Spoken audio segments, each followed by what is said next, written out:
제가 읽겠습니다. 느헤미야기 2장 19절 20절. 자, 19절 제가 읽고 20절 함께 읽겠습니다. 19절. 그러나 호론 사람 산발락과 암몬 족속인 종 도비아와 아라비아 사람 게셈이 그 말을 듣고는 그들이 우리를 조롱하여 비웃고 업심여기며 이르되 너희가 행하는 이 일이 무엇이냐? 너희가 왕에게 반역하고자 하느냐 하더라. 함께 20절 읽겠습니다. 그때 내가 그들에게 응답하여 그들에게 이르되 하늘의 하나님 곧 그분께서 우리를 형통하게 하시리니 그러므로 그분의 종들인 우리가 일어나서 건축하리라. 그러나 너희는 예루살렘에서 아무 목도 없고 권리도 없으며 기념물도 없다 하였더라. 아멘. 오늘 말씀 제목 그분께서 우리를 형통하게 하시리라. 그분께서 우리를 형통하게 하시리라. 자, 이스라엘 민족의 그 반국가 세력이라고 할 수 있는 산발랏, 도비야. 여기 오늘 한 사람 또 더 붙어 있습니다. 아라비아 사람 게셈. 이 게셈. 예. 산발랏, 도비야, 게셈은 어디에서 살고 있었을까요? 자, 우리 성경에 오늘 본문에는 정확하게 나오지 않지만 19절에서 우린 유추해 볼 수 있습니다. 자, 이 구절에서 그들이 이 세 사람이 그 말을 들었다 나오죠? 그 말을 듣고는 했습니다. 자, 그 말은 우리 앞 구절에 나오는 말입니다. 바로 일어나서 건축하자라고 17절, 18절에서 말한 그 말이에요. 이 말을 누가 말했습니까? 누가 말했어요? 일어나서 건축하자. 누가 말한 거예요? 네, 느헤미야입니다. 느헤미야가 말했습니다. 느헤미야가 누구에게 처음에 말했나요? 16절에 열거된 사람들이죠. 16절에 누가 나옵니까? 누가요? 16절에 누가 나옵니까? 예, 유대인들, 제사장들, 귀족들, 지리자들. 자, 이 느헤미야가 더 이상 숨기지 않고 이제 말을 했을 때입니다. 예, 이 사람들에게 말을 했을 때 바로 산발랏, 도비야, 게셈도 거기에 있었죠. 여러분, 원수들은 멀리 있습니까? 아니죠? 이들은 예루살렘을 들락날락 했던 겁니다. 아니, 그들이 어떻게, 원수임에도 어떻게 그럴 수 있을까요? 바로 예루살렘의 유대인들, 제사장들, 이 귀족들, 치리자들 중에 그들과 인연을 맺은 사람들이 있었던 거죠. 인맥이 있으니까 들어올 수 있었던 겁니다. 여러분, 적은, 원수는 항상 내부에 있다고 우린 생각해야 됩니다. 매우 가까이 있다는 것을 우리 성경이 말해주고 있죠. 느헤미야가 이스라엘 백성들에게 말한 그 내용 무엇입니까? 일어나 건축하자 할 때 또 뭐라고 덧붙였습니까? 오라, 우리가 더 이상 수치거리가 되지 않도록 우리가 예루살렘 성벽을 건축하자 했죠. 자, 그는 하나님의 선한 손에 관한 말을 했고요. 심지어 아닥사스다 왕의 그 도움의 손길도 알려주었습니다. 이것도 다 원수들이 들었어요. 하나님의 선한 손에 의한 그 형통의 말을 이 대적들도 다 들을 수 있었습니다. 그만큼 예루살렘은 자유로운 도시였던 겁니다. 인맥도 있겠지만 이렇게 드나들 수 있는 아주 자유로운 도시였어요. 이방인들을 매몰차게 몰아내는, 또 받아들이지 않았던 그런 도시가 아니었습니다.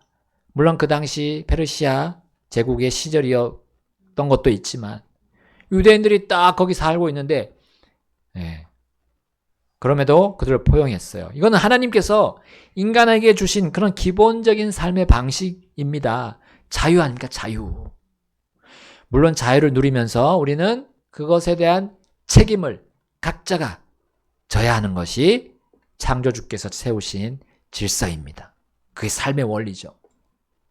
산발랏, 도비야, 이 게셈은 자유롭게 예루살렘을 드나들면서 유대인들의 삶에 개입할 수 있었어요. 그러나 그들은 자신들이 누린 그 자유를 악하게 사용했습니다. 그들은 사실 스파이죠. 간첩. 간첩은 어디나 있습니다. 자, 그들은 느헤미야를 통해, 이 간첩들은 느헤미야를 통해 예루살렘과 유대인을 형통하게 하시려는 이 하나님의 일을 찬성하지 않았어요. 강하게 반대합니다. 그들은 그 느헤미야의 말에 이렇게 반응했죠. 19절에 보면, 자, 그들은 느헤미야와 함께 성벽을 건축하려는 사람들을 조롱했어요. 비웃었어요. 업신여겼습니다. 너희가 뭘 하겠냐? 네? 이렇게 말하면서 너희가 행하는 일이 무엇이냐? 네. 너희가 뭘 할 수 있겠느냐는 거죠. 그러면서 또 뒤에 뭐라고 말했어요? 너희가 왕에게 반역하고자 하느냐? 여러분, 당신은 가나안 땅 비롯해서 그 주위의 모든 땅이 누구의 영역이었습니까? 누구의 것이었습니까? 페르시아 제국의 것이었어요.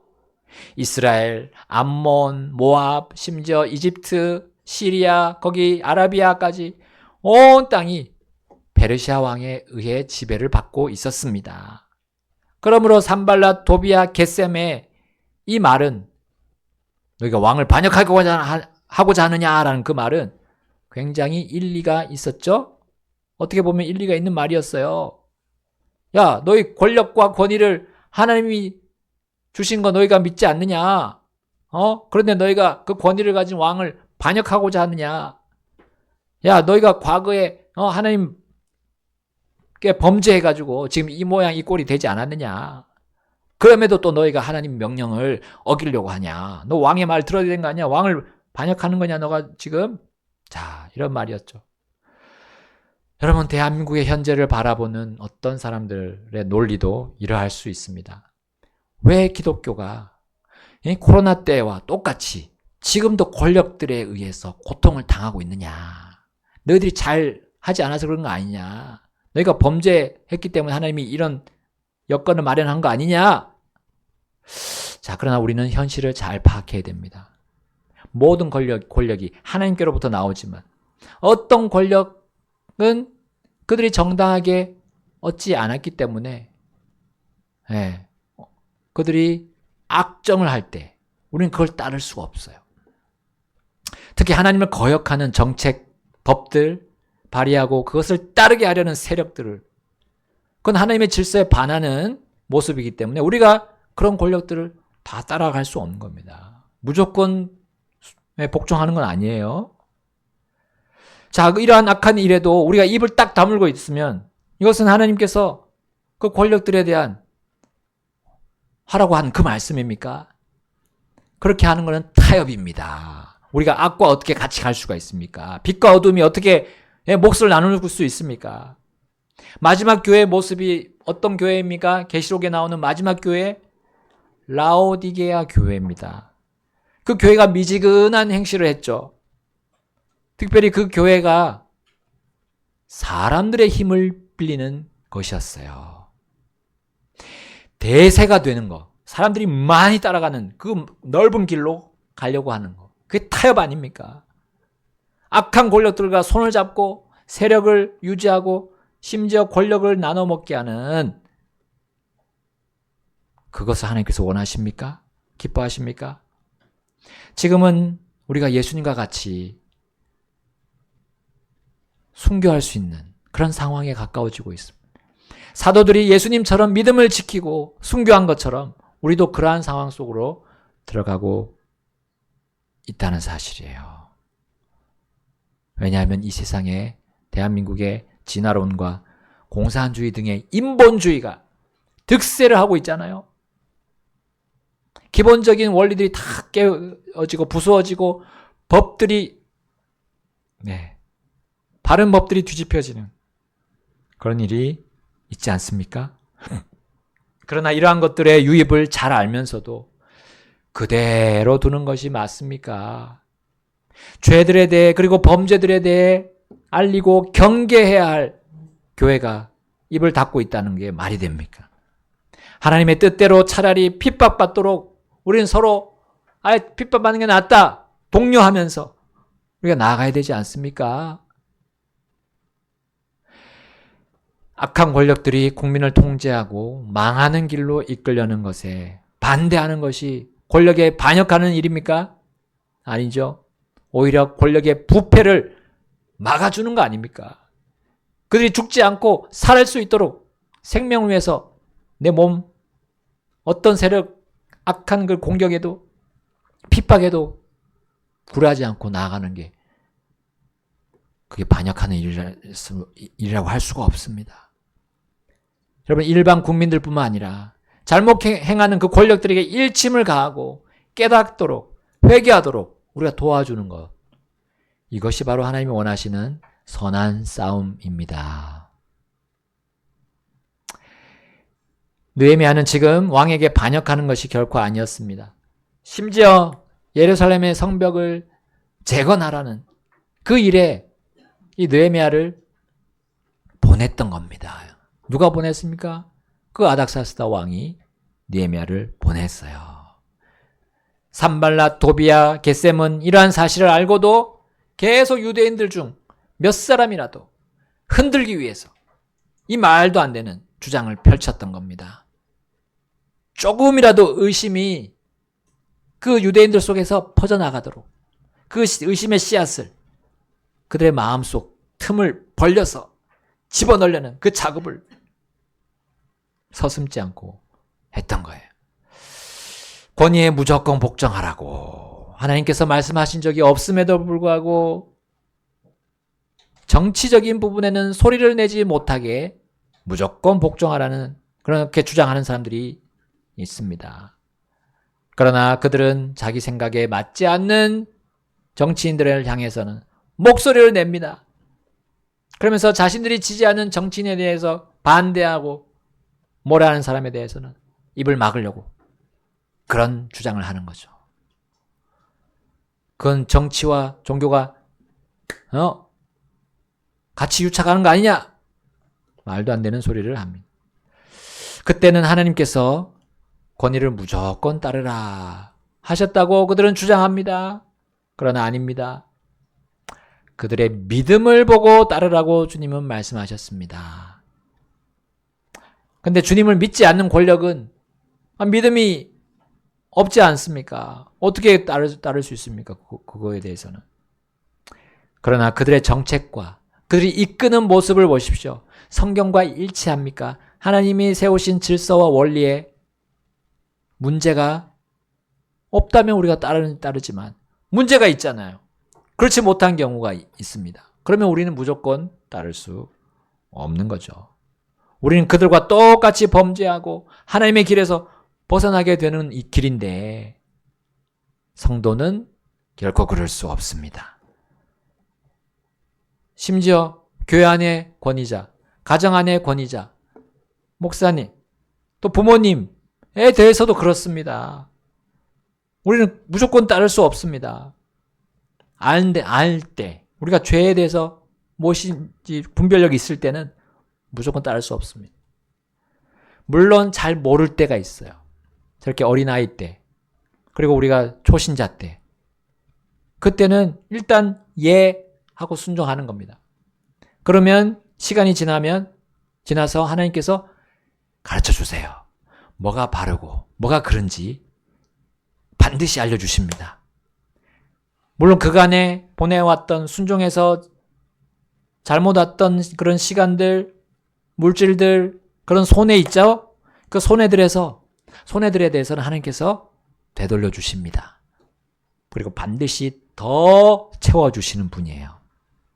우리는 알게 모르게 그러한 기적들을 경험해 왔습니다. 걱정하지 마세요. 내가 모른다고, 권위가 어떻게 하는지 모른다고, 또 그 속셈 모른다고 안 따르고 그러지 마십시오. 일단 이해하는 겁니다. 모를 때는 이해하고 따라가는 거예요. 나중에 주님이 알게 하십니다. 그래도 늦지 않아요. 그런데 내가 판단할 수 있는 이제 나이가 됐다. 안다. 하나님이 주신 뜻이 분명하다. 하면 따르면 안 되죠. 그리고 목회자들이 또 우리 부모님들이 그렇게 인도하면 따라가는 거죠. 그러면 헛수고하지 않습니다. 잘못된 것을 알면서도 수용하고 받아들이는 것은 범죄입니다. 그래서 헛되게 수고한 그 시간, 물질 되돌릴 수 없어요. 그것은 죗값으로 치러지는 거죠. 자, 느헤미야는 반국가 세력들에게 어떻게 응답합니까? 느헤미야 2장 20절 상반절에 그때 내가 그들에게 응답하여 그들에게 이르되 하늘의 하나님 곧 그분께서 우리를 형통하게 하시리니 그러므로 그분의 종들인 우리가 일어나서 건축하리라. 여기까지 읽겠습니다. 자, 그들은 사실 아닥사스다 왕의 명령을 따르지도 않으면서 마치 왕을 잘 따르는 자들처럼 그렇게 말했던 거예요. 너희가 왕에게 반역하느냐. 그러므로 그들을 이길 수 있는 방법은 사람이 아니었습니다. 왕이 아니었습니다. 바로 왕들의 왕이신 하늘의 하나님이에요. 하늘의 하나님을 느헤미야가 딱 내세웠습니다. 하늘의 하나님 앞에서 그 땅에 붙어 사는 그들을 이길 수 있다는 거. 하늘의 하나님을 통해서 이길 수 있다는 것을 느헤미야는 여기서 보여주고 있습니다. 하늘의 하나님 앞에서 그들의 민낯은 다 드러나기 때문입니다. 하늘의 하나님을 내세울 때마다 그들의 사기는 촥촥 꺾일 수밖에 없습니다. 감히 하나님의 이름에 대항하고 끝까지 버틸 수 있는 존재가 있습니까? 없습니다. 여러분, 하나님의 뜻과 함께 국가와 민족을 위해 일어나는 교회, 가정 반드시 형통이 따라올 것입니다.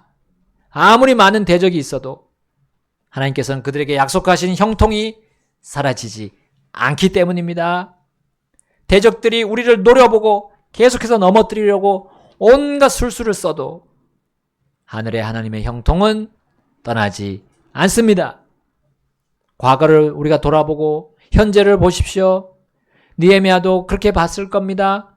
유대인들이 어떤 하나님의 형통을 경험해 왔습니까?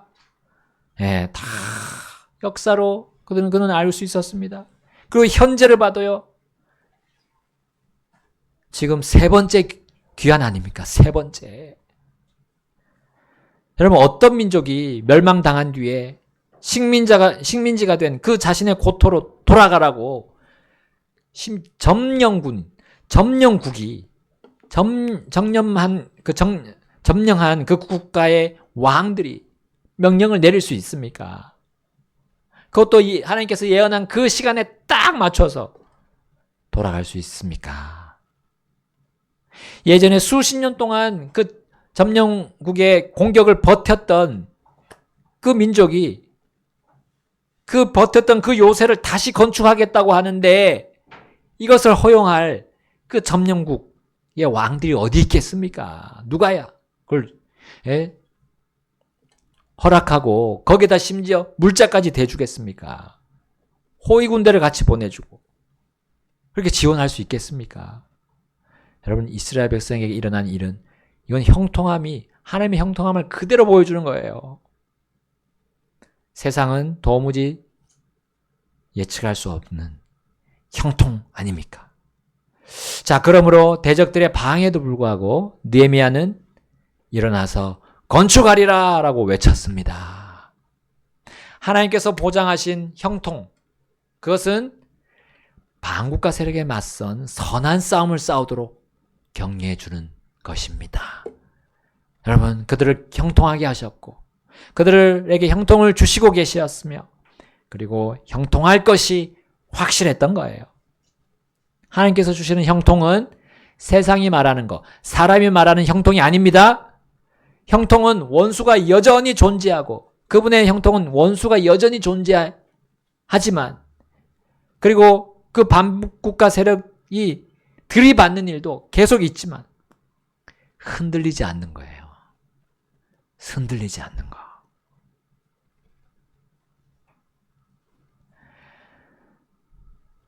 자, 그들의 계략에 휘말려 똑같이 대우하고 악을 악으로 갚아서 이기는 것이 형통함이 아닙니다. 하나님의 형통이 아닙니다. 그럼에도 하나님께서 성도들과 함께 하시고 성도들과 함께 전쟁하시는 것이 형통함입니다.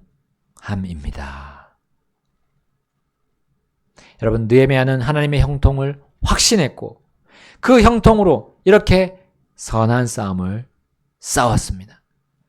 20절 하반절에 이렇게 나와 있죠. 본문 2장 20절 하반절. 그러나 거기부터 읽겠습니다. 같이 읽겠습니다. 시작. 그러나 너희는 예루살렘에서 아무 목도 없고 권리도 없으며 기념물도 없다 하였더라. 느헤미야는 하나님의 형통에 힘입어서 이 반국가 세력에 대해서 더욱 분명하고 담대하게 대항했습니다. 너희는 예루살렘에서 우리와 나눌 몫이 없다. 너희는 예루살렘에서 주장할 권리도 없다. 또한 너희는 예루살렘에서 기념물도 없다. 자유롭게 예루살렘을 드나들던 이 세력들, 이 반국가 세력들을 절대로 형통할 수 없다라는 진리를 느헤미야가 선포했던 겁니다. 여러분, 이들은 하나님의 영역 안으로 들어올 수 있는 자격이 없었어요. 그들은 구원받지 못한 자들이었습니다. 구원을 거부한 자들이었어요.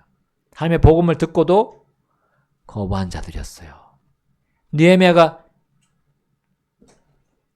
그 하나님의 형통을 말했을 때 그들은 무릎 꿇고 우리를 용서해 주십시오. 우리도 하나님의 백성이 되고 싶습니다. 저희를 용서해 주십시오. 하고 나와야 될 사람들이 오히려 반대하면서 하나님을 반대하면서 하나님의 일을 방해했던 거죠. 자, 우리 암송구절 시편 9편 17절 뭐라고 나옵니까? 사악한 자들은 지옥으로 돌아가고 하나님을 잊어버린 모든 민족들도 그러하리로다. 그들이 받을 목, 그들이 받을 권리, 그들의 기념물 없을 뿐만 아니라 그들의 것은 지옥뿐입니다. 하늘이 아닌 지옥입니다. 이 땅에서 계속 하늘로 올라가려고 하는 그 교만이 결국은 그들을 계속 지옥으로 보낼 뿐입니다. 여러분, 우리의 원수들 득세하면서 힘이 강한 것처럼 보이지만 그렇지 않습니다. 이제 하나님이 뜻하신 때 완전히 괴멸될 것입니다. 우리 하나님만 믿고 그분의 형통함 우리가 항상 확인합시다. 내가 주님 앞에서 형통한지, 주님이 나와 함께 역사하고 나와 함께 일하고 계시는지 그걸 봅시다. 그걸 보면 두려울 곳이 없습니다. 그리고 주님의 일들을 하나하나 해나갈 수 있습니다. 자, 오늘 주님께서 주신 말씀 기억합시다. 우리를 형통하게 하시리라. 그 확신 가운데서 우리가 주님께서 주실 놀라운 그분의 역사하심을 우리가 체험할 것입니다. 형통함, 주님이 주신 형통함만 우리 바랍시다. 사람들 속에 파묻히지 말고 우리 하나님이 하십니다. 그분의 형통함은 범죄자들 다시 돌이키게 하는 것입니다. 그 일에 우리를 쓰는 것이 형통이에요. 범죄자들 다시 주님께로 돌아오게, 지옥으로 가고 있는 자들 하늘로 갈 수 있도록 우리가 역할을 하지 않겠습니까? 그를 위해서는 주님과 나와의 개인적인 관계 분명히 세워야 됩니다. 주님이 나를 뭘 원하시는지, 내가 뭘 하기를 원하시는지 봐야 됩니다. 자, 그 일을 위해서 우리가 영의 눈을 열어달라고, 또 우리를 순결하게 하시는 주님께 우리가 순종해야 됩니다. 우리가 더러운 그 더러움 속에서 있으면 안 돼요. 세상의 더러움, 불결한 거 치우고 하나님의 말씀에 집중해야 됩니다. 말씀 보는데 열중해야 됩니다. 그래서 내년도에는 이번에 또 일동 못 하신 분들은 내년에 반드시 하겠다고 결단하고 매일매일 여러분 볼 수 있도록 내년에는 교회 프로그램, 성경 프로그램을 더 강화해서 여러분께 도와드리겠습니다. 성경에서 떠나면 죄에서 떠날 수 없습니다. 자, 함께 이 시간 결단하겠습니다.